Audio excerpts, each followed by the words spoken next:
October 3, 2024 Uttar Pradesh Durga பூஜை அன்னைக்கு வந்து மனோஜ் யாதவ் தன்னுடைய மெடிக்கல் ஷாப்ல வந்து வேலை பார்த்துக்கிட்டு இருக்காரு. கூட்டம் அதிகமா இல்ல. சோ அதனால வந்து செல்போன் அப்படியே நோண்டிக்கிட்டே இப்படியே இங்கிட்டு அங்கிட்டு அப்படியே பார்த்துக்கிட்டே இருக்காரு.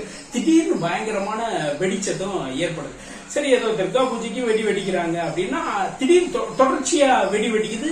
குழந்தையோட அழுகுரல் சத்தம் கேக்குது. என்னடா இதுன்னா நம்ம மெடிக்கல் ஷாப்புக்கு அப்படியே பின்னாடி வந்து சவுண்ட் கேக்குது. சோ இமிடியேட்டா கீழே இறங்கி சுத்தி முத்து பாக்குறாரு. கீழே பேக் சைட்ல போய் வந்து அந்த வீட்டுக்கு போறாரு. சோ அந்த வீடு வந்து என்னன்னா பூனம் வீடு. இங்க மெடிக்கல் ஷாப்ல அடிக்கடி வந்து பூனமும் அவங்க ஹஸ்பண்டும் ஏதாவது மாத்திரை, குழந்தைகளுக்கு தேவையான மாத்திரைகள் இதெல்லாம் வாங்கிட்டு போவாங்க. சோ வீட்டு பாக்குறாரு. வீடு வந்து லைட்டை தகுந்த மாதிரி உள்ள சவுண்ட், இங்க வெளியில இருந்து சவுண்ட் கொடுக்குறாரு. சோ உள்ள கதவை திறந்து உள்ள பார்த்தா ஆளுக்கு ஒரு திசையில வந்து ரத்த வெள்ளத்துல கிடக்குறாங்க. அலறி அடிச்சு வெளியில வந்து பக்கத்து வீடு அங்கிட்ட இங்கிட்ட எல்லாத்தையும் கூப்பிடுறாரு. சோ கூப்பிட்டு இமிடியேட்டா போலீஸ்க்கு போன் அடிக்கிறாரு. சோ 10 நிமிஷத்துலயே வந்து போலீஸ் உள்ள வர்றாங்க. அது அடுத்து தொடர்ச்சியான வந்து விசாரணையை மேற்கொள்றாங்க. சோ அங்க வந்து பாத்தீங்கன்னா சுனில் இறந்து கிடக்கிறாரு. அவங்களுடைய ஒய்ஃப் பூனம் இறந்து கிடக்குறாங்க. அவங்களுடைய குழந்தைகள் 2 குழந்தைகளும் துப்பாக்கி குண்டடிப்பட்டு இறந்து கிடக்குறாங்க. சோ வந்த போலீஸ் அவங்க எல்லாத்தையும் வந்து எல்லாமே வந்து போட்டோகிராஃபர் வச்சு போட்டோ எடுத்துட்டு அதுக்கு பின்னாடி வந்து என்னன்னா ஒவ்வொரு உடலையா வந்து என்னன்னா போஸ்ட்மார்ட்டத்துக்கு அனுப்புறாங்க. போஸ்ட்மார்ட்டம் அனுப்புன பின்னாடி வந்து பக்கத்து வீடு, எதிர்த்த வீடு, சோ எல்லாத்தையும் அது தொடர்பான விசாரணை வந்து நடக்குது. சோ அவங்க வந்து சமீபத்துல தான் வந்திருக்காங்க. வந்து ஒரு 5 மாசத்துக்குள்ளதான் இருக்கும். சோ இப்படி வந்து விசாரணை நடந்துகிட்டே இருக்கு. அந்த இறந்து போறோட சுனில் பூனத்தோட செல் நம்பர்ல அவங்களுடைய பேரண்ட்ஸ்க்கு போன் பண்ணி வர சொல்றாங்க. வேற பக்கத்து வீடு எல்லாமே விசாரணை நடக்குது. இவர் மெடிக்கல் ஷாப் மனோஜ் யாதவ் கேக்குறாங்க. அவருக்கு தெரிஞ்ச விஷயங்களை சொல்றாங்க. குழந்தைய கொல்ற அளவுக்கு கொடூர பாவி யாரா இருக்கும் அப்படின்ற விஷயம் எல்லாமே நடக்குது. இந்த ஃபாரன்சிக் டிபார்ட்மெண்ட் வந்து எல்லாமே பாக்குறப்ப வந்து பாத்தீங்கன்னா அதுல ஒரு குண்டு மட்டும் என்னன்னா ரத்த காயத்தோட இருக்கு. அந்த குண்டை வந்து எடுத்துட்டு வந்து லேபுக்கு அனுப்புறாங்க. சோ லேப் ரிசல்ட் வர்றதுக்கும் இவங்க வந்து என்னன்னா பூனம் சுனிலோட பெற்றோருக்கு வந்து என்னன்னா விசாரணை நடத்துறாங்க. அவங்க வந்து என்னன்னா எனக்கு ஒருத்தர் மேல டவுட்டா இருக்கு, சந்தன் வர்மா மேல டவுட்டா இருக்கு அப்படின்னு வந்து சொல்லியிருக்காங்க. சோ இந்த சந்தன் வர்மா யாரு அப்படின்னு கேக்குறப்ப வந்து என்னன்னா சந்தன் வர்மா வந்து என்னன்னா பூனத்து கூட வந்து ரோட்ல வந்து சண்டை போட்டவன், பிளஸ் அது சம்பந்தமான போலீஸ் கேஸ் வந்து இவங்க வந்து போலீஸ்ல வந்து கம்ப்ளைண்ட் கொடுத்திருக்காங்க. ஜாதி பெயரை சொல்லி கீழ் ஜாதி சொல்லி போலீஸ்ல சொல்லியிருக்காங்க. அது கொஞ்சம் பிரச்சனையாகி ஏற்கனவே இருந்த ஏரியால இருந்து மாறி வந்து இந்த ஏரியாவுக்கு வந்திருக்காங்கன்ற விஷயம் வந்து போலீஸ்க்கு தெரியுது. சோ வந்து பாத்தீங்கன்னா சுத்தி இருக்க கேமரா அன்னைக்கு அது என்னன்னா பூஜை அன்னைக்குனால அந்த கேமரா சுத்தி இருக்க கேமரா குற்றவாளி யாருன்னு கண்டுபிடிக்கிறதுல பெரிய சிக்கலா இருந்துச்சு. சோ ஒவ்வொரு கேமராவா வந்து சுத்தி பாக்குறாங்க. சோ இவங்க சொன்ன அந்த சந்தன் வர்மான்ற எங்க இருக்கான் அப்படின்னு அந்த பழைய வீட்டுக்கு ஒரு டீம் போறாங்க. பழைய வீட்டுக்கு போய் அங்க வந்து என்னன்னா அவங்களுடைய பேரண்ட்ஸ்ட கேக்குறாங்க. அவன் வந்து காலையிலேயே போயிட்டான் அப்படின்றாங்க. சோ அவனுடைய போன் நம்பர் வாங்குறாங்க, அவனுடைய 2 வீலர் நம்பர் வாங்குறாங்க. அதை வச்சு எங்க அந்த போன் ரெக்கார்டு எல்லாமே பாக்குறாங்க. இந்த கொலை நடைபெற்ற இந்த போன் வந்து எங்க இருக்கு அப்படின்னு பாத்தீங்கன்னா இந்த போன் வந்து இந்த ட்ரேஸ்க்குள்ளதான் லேண்டுக்குள்ளதான் இருக்குன்ற விஷயம் வந்து தெரிஞ்சிச்சு.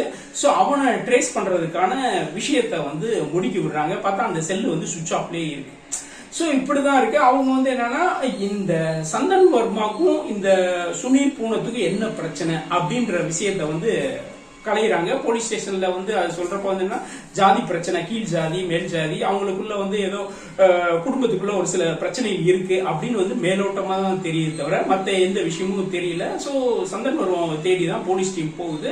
இதுக்கிடையில அத குழந்தைய ஒரு குடும்பமே வந்து காலில் பண்ண குற்றவாளியை தேடி வந்து என்ன சொல்றதுன்னா இது ஒரு பெரிய பிரச்சனையா இருக்கு. அந்த உத்தரப்பிரதேச மாநிலமே ஒரு பெரிய பிரச்சனையா இருக்கு. முதலமைச்சர் பேசுற அளவுக்கு இந்த கொலை கேஸ் வந்து பெரிய விவாத பொருளா மாறுது. சோ ஒரு ஸ்டேஜ்ல வந்து சந்தன் வர்மாவை வந்து ஒரு இடத்துல வந்து அரெஸ்ட் பண்றாங்க. அவன் வந்து என்னன்னா இந்த ஸ்டேட்டை விட்டு தப்பிச்சு போறதுக்கு பிளான் பண்றான். சோ வந்து பாத்தீங்கன்னா டோல்கேட் கிட்ட வந்து எப்படியோ ட்ரேஸ் பண்ணி அவனை அரெஸ்ட் பண்றாங்க. அரெஸ்ட் பண்ணி அவன்கிட்ட விசாரிக்கிறப்ப என்னன்னா அவன் என்ன சொல்றான்னா எனக்கும் பூனத்துக்கும் வந்து ஒரு கள்ள உறவு இருந்துச்சு.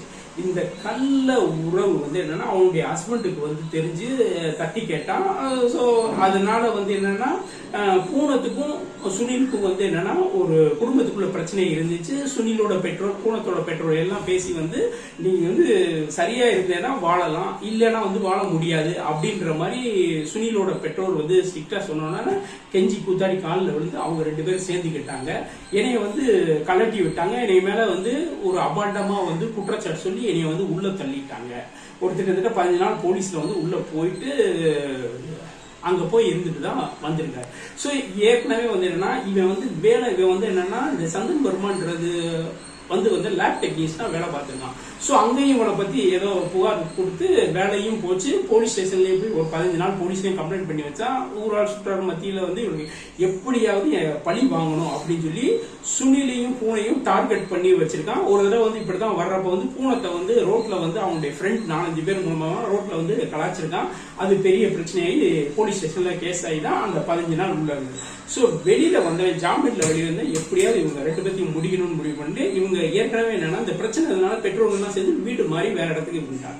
சோ வந்து பாத்தீங்கன்னா இந்த சுனில் வந்து வேலை பார்க்கறான், ஒரு டீச்சரா வேலை பார்க்கறான். இந்த சுனில் வந்து எங்க வேலை பார்க்கறான்னா அங்க வந்து ஓரத்துல நின்று அவன் எங்க வீட்டு எங்க இருக்குன்னு சொல்லி வெயிட் பண்றான். ஈவினிங் ஸ்கூல் முடிச்சுட்டு போறான். அந்த போற பின்னாடியே போய் எங்க இருக்கு வீடு, அந்த வீடை வந்து தெரிஞ்சிச்சு. வீடு தெரிஞ்ச பின்னாடி என்னென்ன சந்தன் வருமானம் குஜராத்துக்கு போய் வந்து துப்பாக்கி வாங்கி 20 புல்லட் குண்டு வாங்கி எப்படி சுடலாம்னு பயிற்சி எடுத்துட்டு வர்றான்.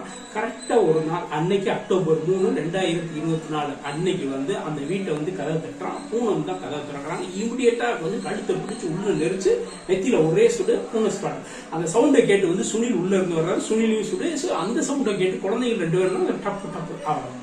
சோ இன்னும் இவன் என்னன்னா வந்து எல்லாத்தையும் கொண்டு தானும் செத்துடணும்னு சொல்லிட்டு 5வது குண்டை வந்து கணக்கு குறி வச்சவன் வந்து திடீர்னு ஒரு பயம் ஏற்பட்டு கவலைக்கிட்டா இந்த குண்டு வந்து லைட்டா கிராஸ் பண்ணி போயிட்டு அந்த ரத்த துளிப்பட்ட குண்டை தான் போலீஸ் பிடிச்சிருக்காங்க. இந்த போலீஸ் பிடிச்சது அப்பதே கண்டுபிடிச்சிட்டாங்க. இந்த 4 பேருக்கு இல்லாத ரத்தம், இது புது வகையான ஒரு குற்றவாளி இருக்கு. இதுக்கு அடுத்து வந்து பாத்தீங்கன்னா இந்த சந்தன் வர்மான்றவன் வந்து பேஸ்புக் கொலை செய்யறதுக்கு முன்னாடி பேஸ்புக்ல இன்று 5 பேர் வந்து இறக்க போகிறார்கள் அப்படின்ற மாதிரி. சோ அதெல்லாம் எல்லாமே ஆதரவை வச்சு சந்தன் வர்மாவை வந்து ஜெயில வந்து போட்டிருக்காங்க. இந்த கொலை கேஸ் உத்தரப்பிரதேச மாநிலத்தில் பெரிய பிரச்சனையா ஒரு விவாத பொருளா மாறி இருக்கு. இனிமேல் இந்த விசாரணை வந்து தொடர்ச்சியா நடைபெற்று இருக்கு.